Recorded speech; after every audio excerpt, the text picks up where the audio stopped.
അപ്പോൾ അതൊക്കെ കാണാൻ വേണ്ടിയിട്ടാണ് ഞങ്ങൾ രണ്ടും കൂടെ എത്തിയിരിക്കുന്നത്. ഇനി നമുക്ക് സ്ഥലങ്ങളുടെ വിശേഷങ്ങൾ കാണാം. ജനുവരി 3-ാം തീയതി വരെയാണ് ഈ ഫെസ്റ്റിവൽ ഉള്ളത്. രാവിലെ 10 മണി മുതൽ രാത്രി 10 മണി വരെ നമുക്കിവിടെ വിസിറ്റ് ചെയ്യാനുള്ള സമയമുണ്ട്. ഒരുപാട് വർണ്ണമനോഹരമായ കാഴ്ചകളാണ് ഇവിടെ ഉള്ളത്. നല്ല രീതിക്കുള്ള തിരക്കാണ് ഓരോ ദിവസവും ഇവിടെ ഉള്ളത് കേട്ടോ. ഒരുപാട് നേരം നിന്നതിന് ശേഷമാണ് നമുക്ക് ടിക്കറ്റൊക്കെ എടുക്കാൻ പറ്റിയത്. 50 രൂപയാണ് ടിക്കറ്റ് റേറ്റ് വരുന്നത്.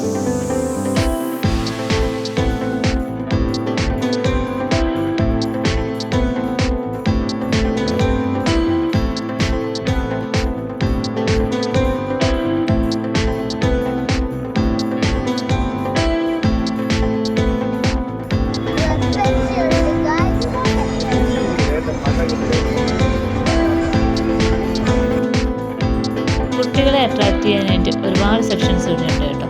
ഇവിടെ ആലീസ് ഇൻ വണ്ടർലാൻഡ് എന്ന് പറഞ്ഞിട്ട് ഒരു സെക്ഷനുണ്ട്. ഇവിടെ നിന്ന് ഒരുപാട് പേര് ഫോട്ടോസൊക്കെ എടുക്കുന്നുണ്ടായിരുന്നു.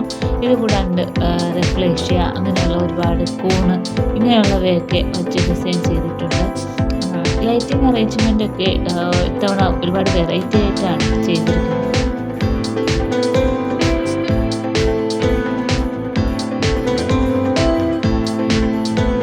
കേവ് പോലെ ഡിസൈൻ ചെയ്തിരിക്കുന്ന ഒരു സെക്ഷൻ ഉണ്ട്. ഇതിനകത്തുകൂടെ കയറുമ്പോൾ നമുക്ക് കേവിനകത്തുകൂടെയൊക്കെ പോകുന്നത് പോലെ തോന്നും. ഇത് ജസ്റ്റ് ഇതിനകത്തൂടെ കയറി അടുത്ത വഴിയിലേക്ക് ഇറങ്ങുക അങ്ങനെയാണ്. അത് കഴിയുമ്പോൾ വീണ്ടും ഒരുപാട് ലൈറ്റിംഗ് സെക്ഷൻസാണ് കാണാനുള്ളത്.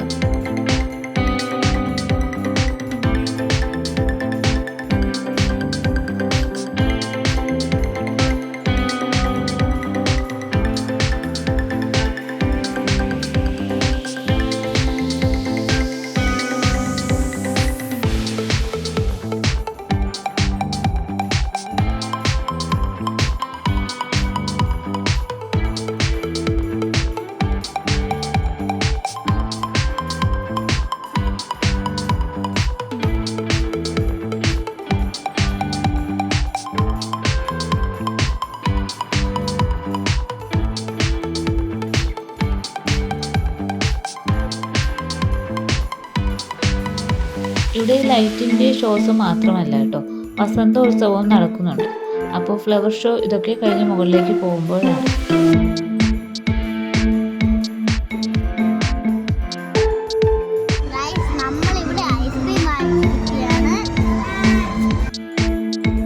ഇവിടെ ഓഡിറ്റോറിയത്തിൽ ഗാനമേളയൊക്കെ നടക്കുന്നുണ്ട് കേട്ടോ.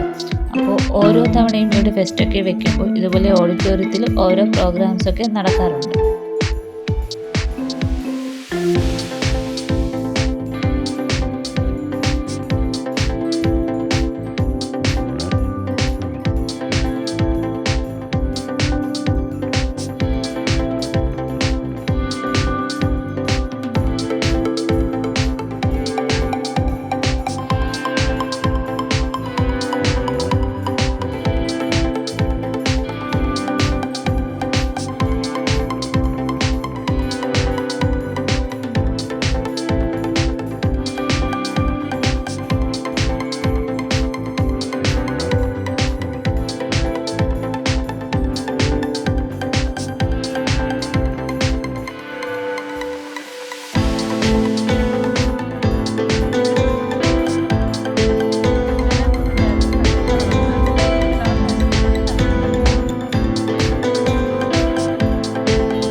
കൊണ്ട് ഇവിടെ അറേഞ്ച് ചെയ്തിട്ടുണ്ട്. ഒരുപാട് വെറൈറ്റി ആയിട്ടുള്ള ഐറ്റംസ് ആണ് കേട്ടോ ഇവിടെ ഉള്ളത്. ഒരുവിധം നമ്മുടെ വീട്ടിലൊക്കെ സാധാരണ കാണുന്ന ചെടികൾ മുതൽ വെറൈറ്റി ആയിട്ടുള്ള ഒരുപാട് ചെടികൾ വരെ ഇവിടെ ഫ്ലവർ ഷോയ്ക്ക് വെച്ചിട്ടുണ്ട്. പിന്നെ നമ്മൾ എത്തിയ സമയത്ത് നല്ല രാത്രിയൊക്കെ ആയതുകൊണ്ട് കുറേ സെക്ഷനൊന്നും കാണാനൊന്നും പറ്റിയിട്ടുണ്ടായിരുന്നില്ല. എന്നാലും ഔട്ട്ഡോർ ചെയ്തിരിക്കുന്നതെല്ലാം നമുക്ക് കാണാനും ക്യാപ്ചർ ചെയ്യാനൊക്കെ പറ്റിയിട്ടുണ്ട്.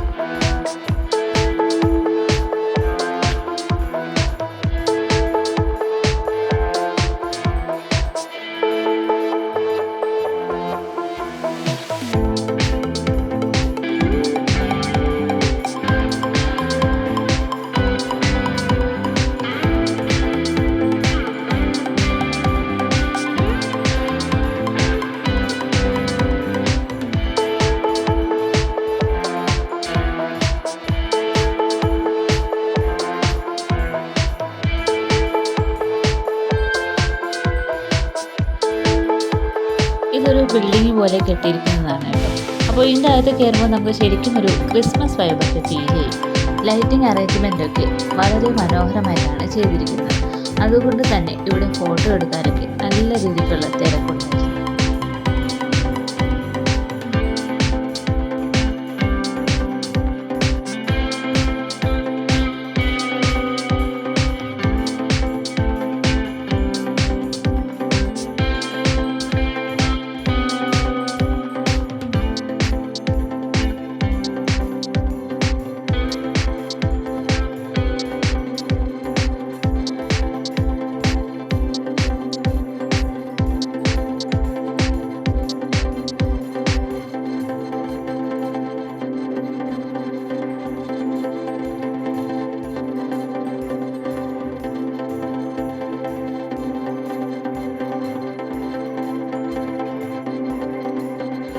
സാധാരണ പൂക്കൾ മാത്രമല്ല, ആമ്പൽ, താമര അങ്ങനെയുള്ള പൂക്കളുടെയൊക്കെ കളക്ഷനും ഇവിടെയുണ്ട്.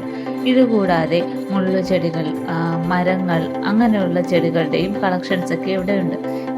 ഇവയൊക്കെ സെയിലുണ്ടോ എന്നതിനെ കുറിച്ചൊന്നും അറിയില്ല. പക്ഷേ പ്രദർശനത്തിന് ഈ തരത്തിലുള്ള എല്ലാ ചെടികളും ഉണ്ട്.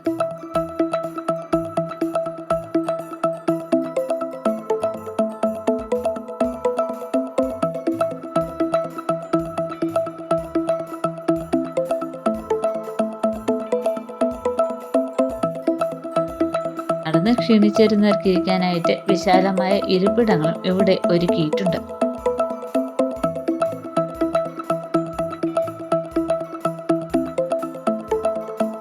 മുസന്ത ചെടിയുടെയൊക്കെ ഒരുപാട് വെറൈറ്റി കളേഴ്സാണ് ഇവിടെ ഉള്ളത്.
ഡോൾഫിനെയൊക്കെ ചെയ്ത് വെച്ചിരിക്കുന്നത് പൂക്കൾ കൊണ്ടാണ് കേട്ടോ.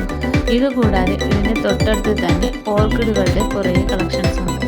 ഓർക്കിഡൊക്കെ ഇഷ്ടപ്പെടുന്നവർക്ക് ഇതൊക്കെ ഓരോ വെറൈറ്റി ഐറ്റംസൊക്കെ കാണാനുള്ള അവസരമാണ്.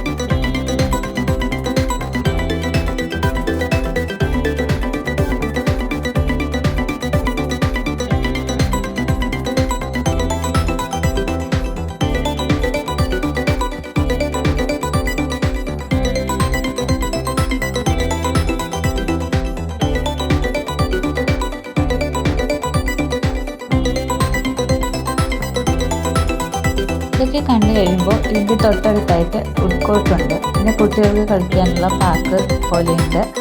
പിന്നെ കുറേ സ്റ്റോളുണ്ട്. അങ്ങനെയുള്ള കുറേ ഐറ്റംസൊക്കെ ഉണ്ട് കേട്ടോ. അപ്പോൾ ഞങ്ങൾ ചെന്ന സമയത്ത് നല്ല വൈകിയത് കൊണ്ട് തന്നെ അതെല്ലാം ക്ലോസ് ചെയ്തിരുന്നു. അപ്പോൾ അതൊന്നും കാണാനൊന്നും നമുക്ക് പറ്റിയിട്ടുണ്ടായിരുന്നില്ല.